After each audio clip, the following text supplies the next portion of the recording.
Good day mga kamorkada, samahan nyo ako sa ating panibagong episode. Sa episode na ito, ituturo ko sa inyo kung paano nga ba makagamit ng libreng Microsoft Office. Lalo na sa ating mga estudyante at sa ating mga kaguruan na walang kakayahang makabili ng Microsoft Office para ma-install sa kanilang mga laptop and PC. So ganito lang yan mga kamorkada.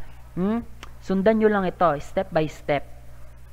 First, kailangan natin i-open si browser. Pero yung browser na gagamitin natin ay si Incognito. So, i-correct nyo na lang ako sa pronunciation. Yan. Gawin nyo lang mga kamorkada is Control, Shift, N. Yan. Control, Shift, N. Then, ito na yung lalabas. Make sure na naka-open yung ating Chrome. Yan. Then, next, i-type po natin mga kamorkada office.com. Yan. Then, i-enter natin. Then, ito bubungad sa atin. Yung mismong interface ni Microsoft Office. Yan. Welcome to Office. Yan. May dalawa dito na pagpipilian mga kamorkada. Yan. Dito, sa baba is sign in and get Office. So, ang gagawin natin mga kamorkada, dito tayo kay sign in. Kasi, makikilibre lang tayo ng gamit. Yan. Then, click nyo yan. Then, ito ang lalabas mga kamorkada. Dito, hihingiin ni Microsoft yung account na ginamit mo sa iyong Microsoft. Pero wala nga tayong Microsoft, diba? At makikigamit lang tayo ng libre. Ang gagawin natin mga kamorkada, itong may bilog na to, nakikita nyo sa inyong screen.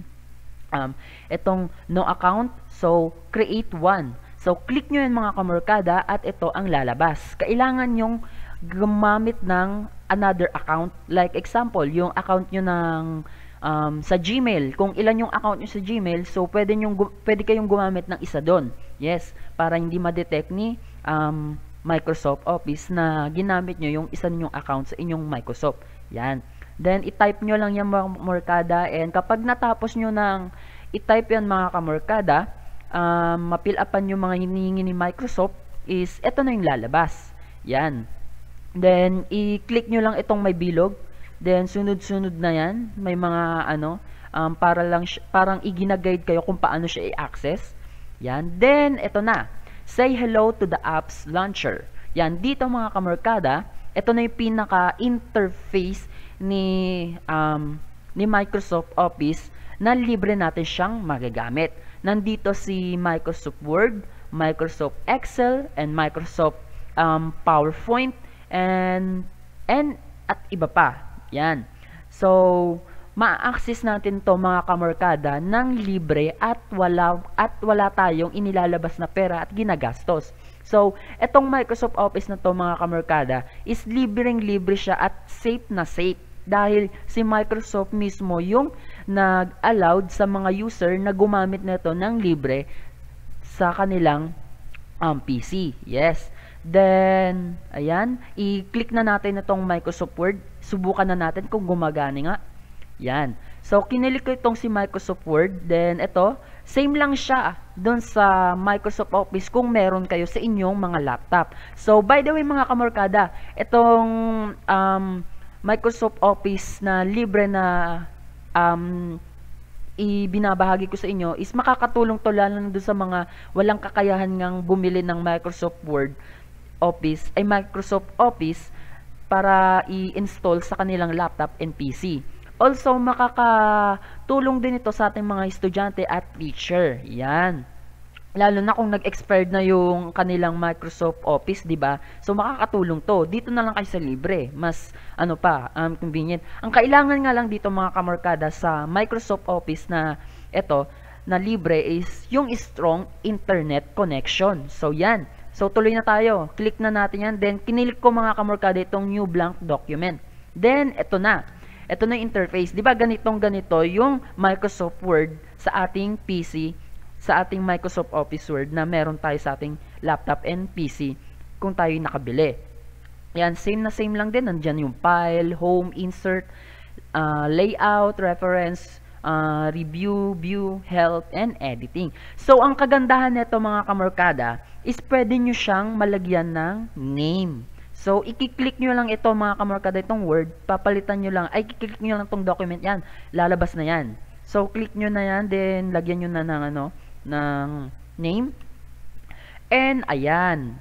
So nag-type ako dyan, Knowledge YT channel. I hope mag-subscribe kayo. Please mga kamorkada, help me.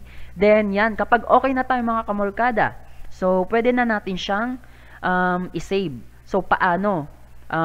Click nyo lang itong si file.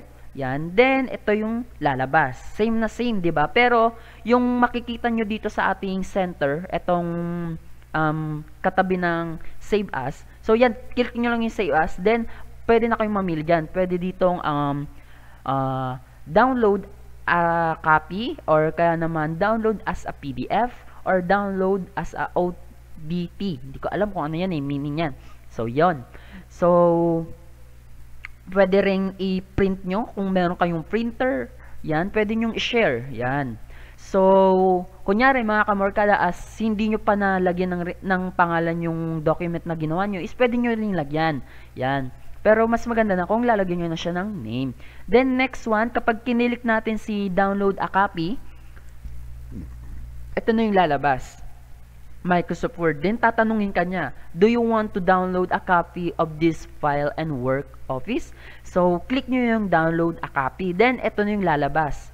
Magkakaroon ng bagong new tab, and makikita nyo sa baba is nag-download na yung document file na ginawa ninyo. Yung file. Yes. Then, yan. Kung mapapansin nyo mga kamorkada, dadagdag dito sa baba yung recent, nadagdag siya yung Brent document. Yan.